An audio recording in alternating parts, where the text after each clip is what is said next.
Okay, so things that my pathologically lying ex-husband lied about. Backstory. I'm gonna try to get as much of this as I can into this video, because I hate when people say follow for part two, but I'm gonna try. All right, backstory number one. We met in March of 2020.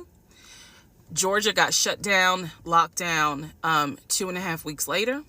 We got married January of 2021, and we were divorced August of 2021. So keep in mind that this story is spanning March of 2020 until about June of 2021, because I kicked him out the house on his birthday.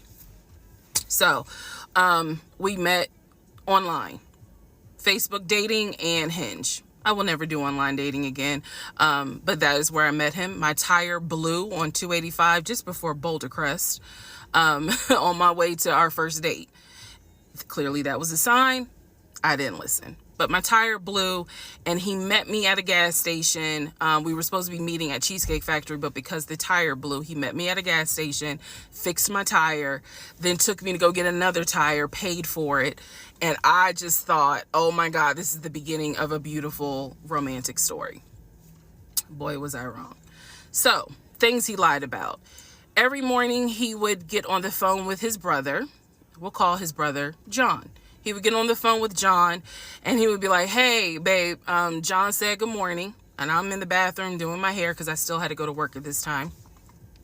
And so I would just say, hey, John, call out, hey, John. And, he would relay back and forth what I said to John, what John said to me. I never actually talked to John on the phone.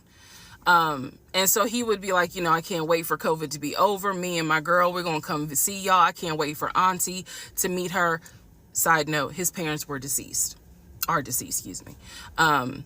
So he was like, I can't wait for you guys to meet her. Like, I know I'm gonna marry her. I know it. He said everything I wanted to hear. Love bombing 101. This man wrote the book. So he talked to his brother every day. He talked to his friends every day in front of me. He would be on the phone laughing, cutting up, cracking jokes, telling them, hey, she said, hey, just having conversation, like a normal conversation. I didn't think anything of it. It wasn't until he got kicked out of my house in June of 2021 that I found out every single phone call was made up. He was never on the phone. I don't know. Those of you who are watching, you're probably like, there's no way. Listen to what I'm saying. Everything I'm telling you can be verified. Every single phone call he ever had was made up. The phone calls where he called to pay his car off, made up. The phone call to the realtor when we were looking at houses, made up. The phone call to the bank for them to release the money for the house that he signed his name for, made up. Every phone call was made up. His brother, every day, he and his brother had not spoken since 2015 when his mother died. I found that out later on. He made up every phone call. He had no friends, but yet every phone call would be my friend this, my friend that. The second lie, his job. He told me when I first met him out the gate that he was a VP at his company. He had been transferred from California to Georgia, and he was in the process of, getting himself settled. He was looking to buy a house. His job was VP of a major condiment company. I won't say the name because I don't want to get sued. But he said that his job was VP at that company. It is fair to note he paid every bill. He paid all the bills. He gave me spending money. Like, even though we were quarantined, locked down in my little townhouse, again, this story was always he's trying to buy a house. So when we got together, it was we need to buy a house together. Like, this is forever. We're going to have a family. Let's go ahead and find a house. So the lie is that he was a VP at his company. And he maintained that lie every day. Truth is, he was a temp. He called me from work all the time. I may have to make a different video to explain how he was able to lie with the work stuff.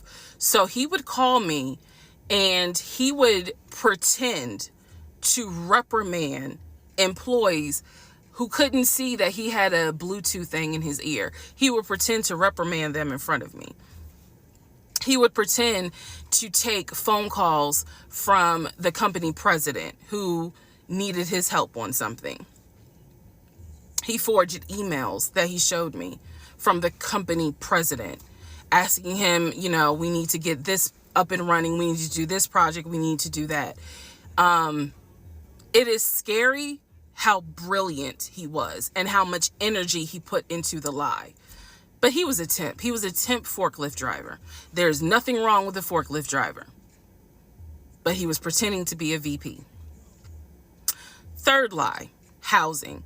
He told me he was looking to buy a house. We got together and we started looking at houses. I found a beautiful 5-bedroom, 6-bath house in Smyrna, Georgia that was gorgeous. It was brand new construction build, and I love the house. The house was listed for $699,000. He showed me paperwork from Chase Bank saying that he was approved for a mortgage for $750,000. Yeah. I watched as he put in an all-cash offer on this $699,000 house. I watched him sign his name to a legally binding document for an all-cash offer.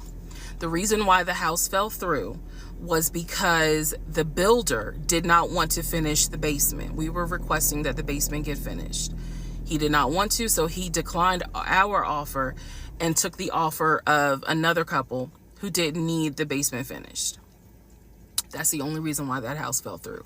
I see now where God's grace protected me because, well, it really protected him because legally I was not his wife, so I was not on the mortgage for that home.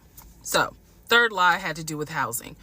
Fourth lie had to do with baby. So, I got pregnant, lost the baby. I was sad at the time. I am not anymore. But lost the baby, had to have a D&C.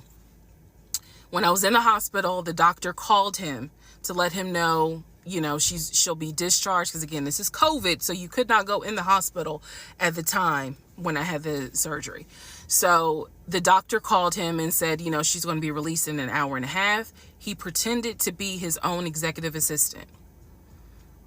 And so he said, you know, Mr. James is in a board meeting, but I'm his executive assistant, David. How can I help you?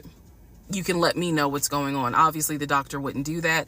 So she just said, you know, please let him know that Miss So-and-so will be ready for pickup in an hour and a half. He told the doctor he's in a board meeting until about for about another 30 minutes, and then he'll be on his way. I should have only been in the hospital for an hour and a half. I was there for 3 hours. Because again, he was a temp forklift driver, so he couldn't get off work. But I didn't know that at the time. So those are just some of the things that my pathological lying ex-husband did. There's so much more. I have severe PTSD. And I know it's my fault. I know that I did not trust myself. I did not pay attention to the United Nations of red flags. I did not pray. And I am paying the consequences for that. So there's nothing anyone can say to me, girl, you was dumb. I was desperate. I wanted to be married. I wanted a family. And I thought it was my turn. And instead, I got pulled into something my brain could not even comprehend. And guess what, guys?